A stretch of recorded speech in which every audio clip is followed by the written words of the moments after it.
Hey everyone, welcome back to the channel. In today's video, I'll show you how to fix Ome TV mic not working. Let's get started. If you're using a mobile device or PC, consider switching to another device to check if the mic works there. This helps determine if the problem is device specific. If you're on a browser like Chrome, follow these steps. Tap the three dots menu, usually at the top right. Go to Settings, then Site Settings. Then scroll to Microphone, then make sure Ome TV is not blocked.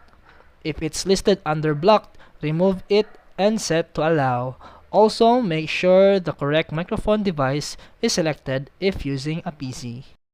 After allowing microphone access, close the Ome TV tab, then reopen the website or app.